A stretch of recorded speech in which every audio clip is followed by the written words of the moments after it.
नाजरीन, मैं हूं एहसन रज़ा और आज प्रोग्राम देख रहे हैं मिनट मिरर न्यूज़। आज हम एक ऐसे मौजू पर बात कर रहे हैं जिसका ताल्लुक सियासत से इतना नहीं है, लेकिन वो कौम नेशंस के जो अरूज और जवाल का सवाल है उसके बारे में हम बात करेंगे।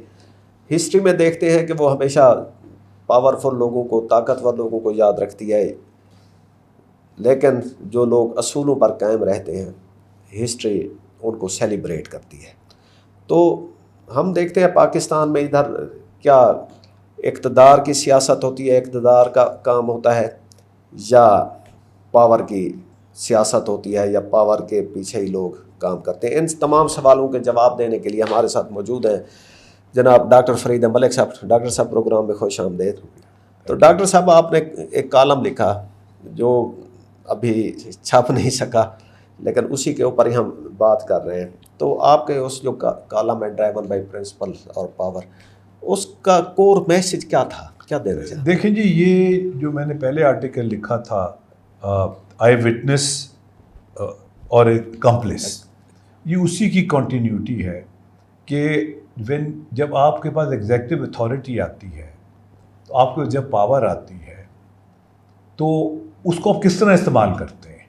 वो आप कॉमन गुड के लिए, नेशनल वेलबींग के लिए इस्तेमाल करते हैं, या आप उस पावर को इस्तेमाल करते हैं कॉरिडोर्स ऑफ पावर, वो कॉरिडोर अपने ओहदों के लिए, ऊपर जाने के लिए आप इस्तेमाल करते हैं, या एक्चुअल प्रिंसिपल पॉलिटिक्स करती हैं, प्रिंसिपल कॉन्डक्ट होता है और आप वाकई सर्विस प्रोवाइड करते हैं, लोगों को हेल्प करते हैं। क्योंकि हर पावर के साथ कुछ प्रिंसिपल्स भी होते हैं। पावर आपको इसलिए दी जाती है, एक्सरसाइज ऑफ पावर इसलिए करते हैं कि आप कुछ डिलीवर कर सकें, आप किसी को हेल्प कर सकें, कोई मदद कर सकें, you can make a difference. तो इसलिए नहीं आपको पावर दी जाती कि आप अपने बेनिफिट्स ही उठाएं और ख़ुद ऊपर चले जाएं और बाकी एक ट्रेल छोड़ जाएं पीछे ऑफ स्टैग्नेशन और एक इम्प्रॉपर कॉन्डक्ट की। ये इस वजह से मैंने ये आर्टिकल लिखा। और हमारे यहाँ ये बहुत ये है सिलसिला, ये काफ़ी अर्से से ये चला आ रहा है कि हम लोग, क्योंकि हर पोजीशन के साथ एक पावर होती है। तो मैं कई दफ़ा एग्जांपल भी देता हूँ। मैं जब गवर्नमेंट में भी था तो जब फाइल लेके आता था मेरा पीएस मेरे पास, तो एक दिन मैंने उससे पूछा, मैंने कहा यार ये इतने लोगों ने इस पर साइन किया हुआ है, तो अगर कोई भी बंदा अपनी पावर एक्सरसाइज करे प्रॉपरली और कोई गलत काम हो रहा है उसको रोकने की कोशिश करे तो रोक सकता है जी। वो कह सकता है जी इसको इंटरनल ऑडिट करवा लें या फाइनेंशियल ऑडिट करवा लें या लीगल ओपिनियन ले लें, तो फाइल रुक जाएगी। तो मैंने उससे पूछा, मैंने कहा यार ये गड़बड़ किस तरह होती है, जब इतना फाइल का पेट भरा जाता है फाइल को ऊपर पहुँचाने के लिए, तो गड़बड़ किस तरह हो जाती है। उसने कहा कि जब सब लाइन पे आ जाए सी तो फिर गड़बड़ हो जाती है, फिर देन यू लूज डायरेक्शन। सो जो कौमें हैं जब वो प्रिंसिपल्स को छोड़ देती हैं तो देन दे लूज डायरेक्शन, फिर वो तरक्की नहीं करती, वो कलेक्टिव गुडविल पे काम नहीं करती, वो फिर इंडिविजुअल गुड पे, इंडिविजुअल ग्रोथ पे काम उनको फोकस हो जाता है। और अनफॉर्चुनेटली पाकिस्तान में ये बहुत हुआ है और हम उनको नहीं सेलिब्रेट करते, उन लोगों को जो प्रिंसिपल्स के लिए खड़े हुए, जिन्होंने स्टैंड ली सी और फिर बाद में सफ़र भी किया, मगर उनकी कहानियाँ जो हैं वो बताई नहीं जाती, नरेट नहीं की जाती सी, हाईलाइट नहीं की जाती। जो अनसंग हीरोज़ होते हैं हमारे, और जो बड़ी प्रोपेगेंडा करते हैं और इश्तिहारबाजी होती है और बड़े वाह वाह होती है, उनको हम याद करते हैं। जो बेचारे एक्चुअल कंट्रीब्यूट करते हैं उनको हम याद नहीं करते। तो आपने इस आर्टिकल में जुल्फ़िकार अली भुट्टो के सुप्रीम कोर्ट के केस का हवाला दिया जी, तो इसकी मिसाल को शामिल करने का मकसद क्या है? मेरा मकसद ये था जी कि जो वो मैंने उसमें एक एग्ज़ाम्पल भी दिया है, बड़ा इंटरेस्टिंग एग्ज़ाम्पल है। जब भुट्टो साहब को फांसी हुई 79 में, तो मैं वो पर भजन पे चौकी पे खड़ा हुआ था, बहादुर रोड क्रॉस कर रहा था, तो वो जनाजा जा रहा था जस्टिस करम चौहान साहब का, जो वन ऑफ दी जजेस थे जिन्होंने भुट्टो साहब को फांसी की सज़ा साइन किया था। तो वो जा रहा था, तो मेरे साथ एक दरवेश सा बंदा खड़ा हुआ था। तो वो जब जनाजा जाए तो काफ़ी बड़ा जनाजा था, जाहिर बात है वो सुप्रीम कोर्ट के वो जज थे उस वक्त, और काफ़ी बड़ा जनाजा था, बड़ी दुनिया थी, बड़े लोग थे, बड़ी प्रोटोकॉल थी। तो इस ये दरवेश ने जब वो देखा तो उसके बेसाख्ता मुंह से निकला कि किसी बड़े आदमी का जनाजा है, इसका हिसाब भी बड़ा ही होगा सी। और वो बहुत बड़ी उन्होंने बात कर दी और मुझे एकदम एहसास हुआ, मैंने कहा देखो ये इतनी पावर थी इस कलम में, इस जज में, कि एक वज़ीर आज़म को आपने तख्ते-दार पे चढ़ा दिया और अब उसका हिसाब क्या होगा, देखें ना। और इसी तरह अगर आप देखें कि जो भुट्टो साहब को फांसी भी हुई वो इस वजह से हुई कि एक FIR रजिस्टर हो गई थी उनके खिलाफ एक थाने में, एक सिटिंग प्राइम मिनिस्टर के खिलाफ एक FIR रजिस्टर हुई। उस थानेदार ने जब उसको FIR आई तो उसने वो रजिस्टर कर ली। सी आजकल के दौर में FIR आप रजिस्टर ही नहीं करा सकते, सी अपने मतलब की FIR रजिस्टर होती है। यानी जो आपका एक राइट है, अगर आप फर्स्ट इंटेलिजेंस रिपोर्ट जो आपका राइट है वो ऑटोमेटिक होना चाहिए, they are duty bound to register your report, मगर वही नहीं होती है। देखें ना, तो भुट्टो साहब की जो सारी ट्रेल थी उसमें बड़े सबक सीखने हैं हमने।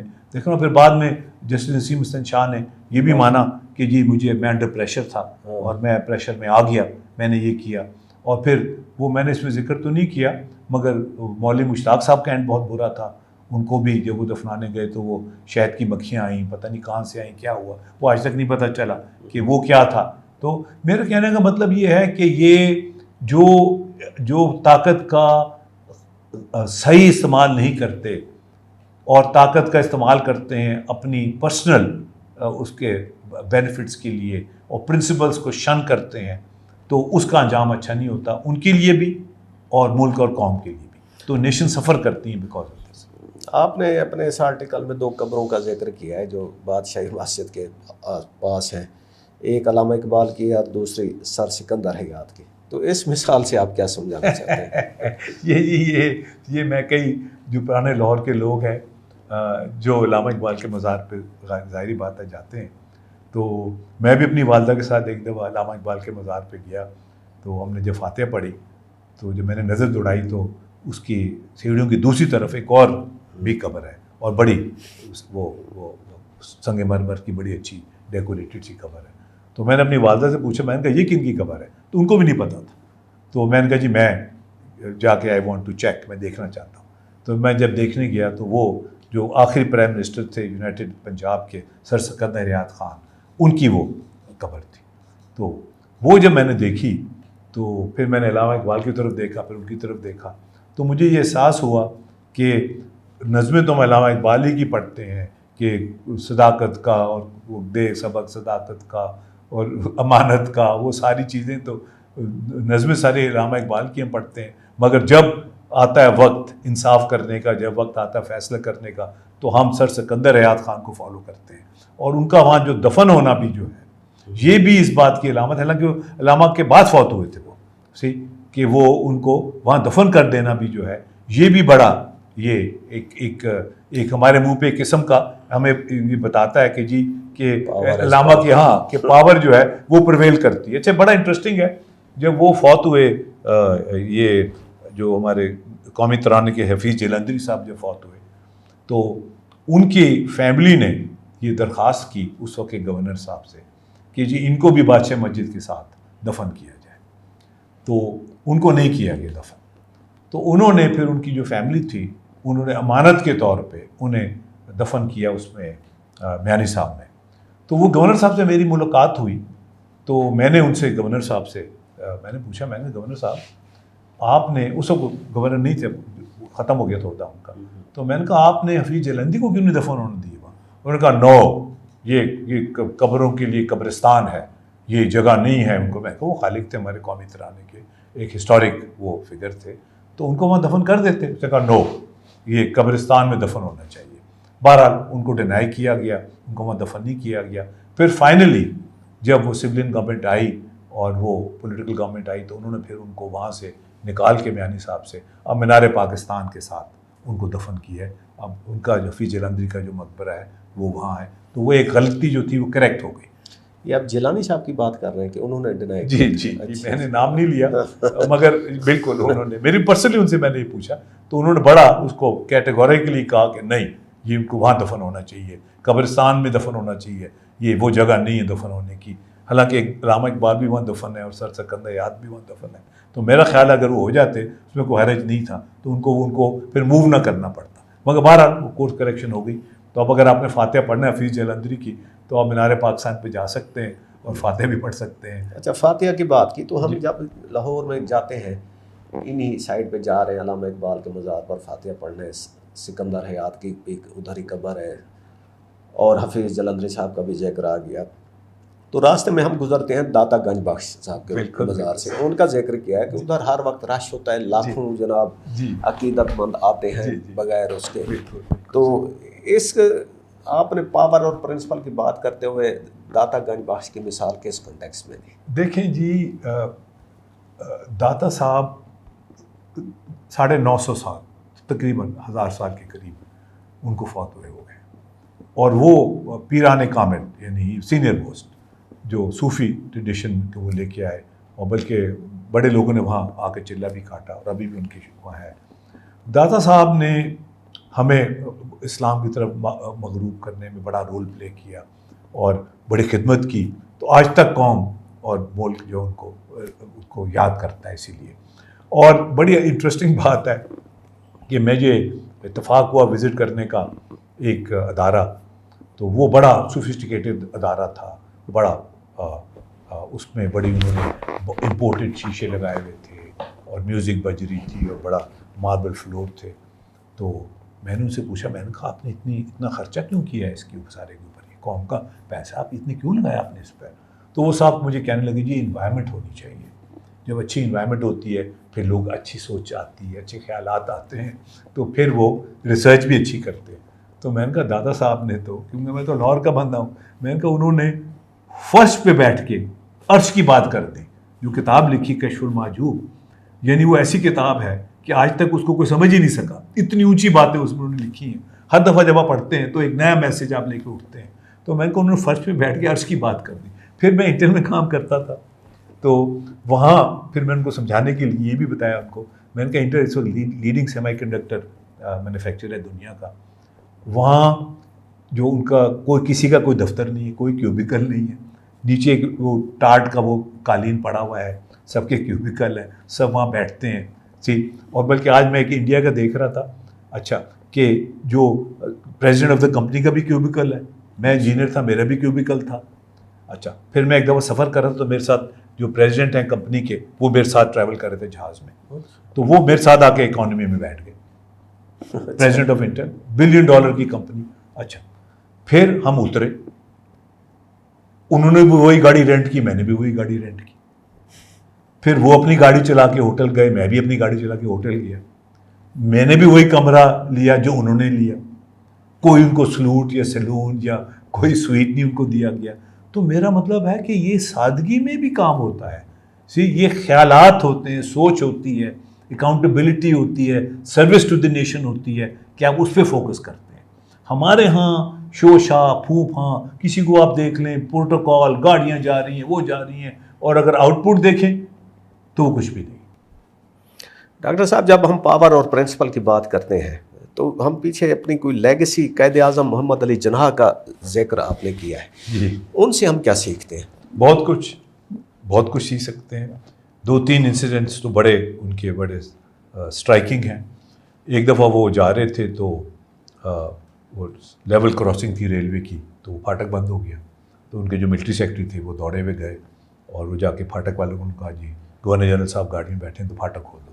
तो कादिर ने उनको वापस बुलाया, रेप्रिमांड किया, उनका कि नो, ये अगर मैं नहीं रुकूंगा फाटक में तो कोई नहीं रुकेगा। इसी तरह जब वोट लेने गए एज गवर्नर जनरल, तो उस वक्त तो चीफ जस्टिस थे रशीद साहब, उन्होंने उनको कादिर जाके गवर्नर जनरल की कुर्सी पर बैठ गए।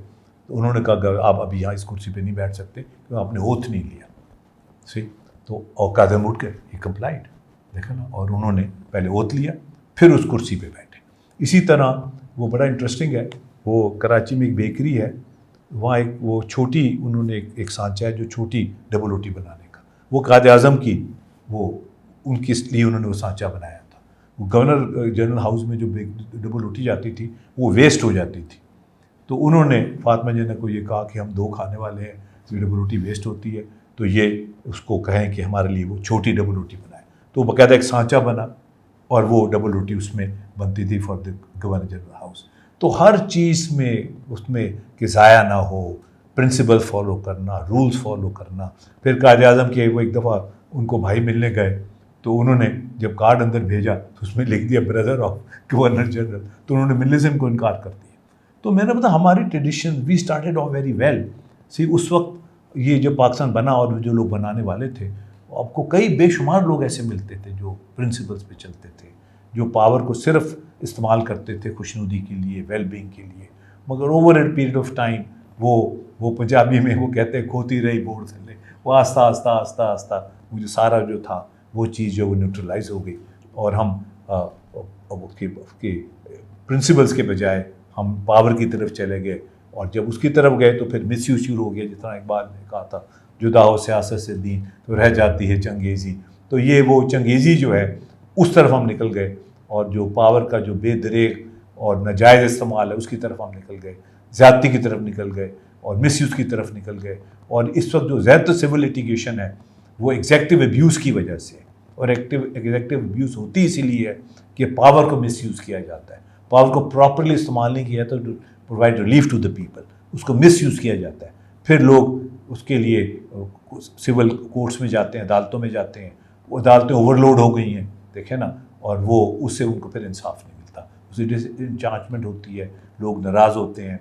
और इस वक्त ये जो है हमारी सारी मशीनरी है वो इरेलेवेंट होती जा रही है, क्योंकि लोगों को पता है कि जो पावर है ये हमारे लिए इस्तेमाल नहीं होगी, हमारे ख़िलाफ़ इस्तेमाल होगी। ये है इस वक्त हालात। जिस तरह के हालात में हम रह रहे हैं, जिसमें पावर ड्राइवन सारा रूल है जी, तो ऐसे में ये जो हमारा नौजवान है जी, वो क्या सोचता होगा, और उसके लिए वैसे आप क्या मैसेज देना चाहते हैं? देखें जी, अब ये this is a very interesting question. Point ये है कि हमने नौजवान को बहुत डिस्कनेक्ट कर दिया है पाकिस्तान से, स्टूडेंट यूनियंस को बैन करके। ये ज़ियाउल हक साहब के ज़माने में हुआ था। अब हमारे जो नौजवान हैं वो डिस्कनेक्टेड है हमारी ग्राउंड रियलिटी से टू ग्रेट एक्सटेंट। सी कुछ जगहों पे हैं जो नौजवान जो हैं वो कनेक्टेड हैं जहाँ ज़्यादतियाँ ज़्यादा होती हैं, मगर मोर और लेस जिस तरह हमारे ज़माने में 60s में और 70s में जो bulk of the opposition to the government जो है वो स्टूडेंट से आती थी, स्टूडेंट यूनियन से आती थी। हम मिनटों में पहुंच जाते थे असेंबली चेंबर, माल रोड पे मार्च करते हुए। से प्रेशर था, एक प्रेशर स्टूडेंट का प्रेशर ग्रुप था, शहर बंद करा देते थे, ये सारा कुछ करते थे। तो ये जब से स्टूडेंट्स यूनियन बैन हुई हैं उससे जो एक डिस्कनेक्ट हो गया, और आपने देखा है कि सारी अराउंड पाकिस्तान हर जगह स्टूडेंट्स निकले हैं। देखिए नेपाल में निकले हैं, इंडोनेशिया में निकले हैं, इंडिया में निकले हैं, बांग्लादेश में निकले हैं। हमारे यहाँ क्योंकि वो स्टूडेंट बॉडीज़ नहीं हैं, वो ऑर्गेनाइज नहीं है, उसका नुकसान ये हुआ है कि वो जो हमारा नौजवान है वो डिस्कनेक्ट हो गया विद द ग्राउंड रियलिटी। और ज़्यादातर जो इस वक्त लोग हैं वो मुल्क छोड़ रहे हैं, सी दे हैव गिवन अप, यानी वो खड़े होकर लड़ने के लिए तैयार नहीं है, बिकॉज वो समझते हैं, उनका डिस्कनेक्ट इतना हुआ है कि वो ये अपनी जिम्मेदारी नहीं समझते कि अगर इस मुल्क को आपने करेक्ट करना, कोर्स करेक्शन करनी है और कल को उन्होंने इस मुल्क को आगे लेके जाना है, तो निकल जाना, छोड़ जाना जो है वो सोल्यूशन नहीं है।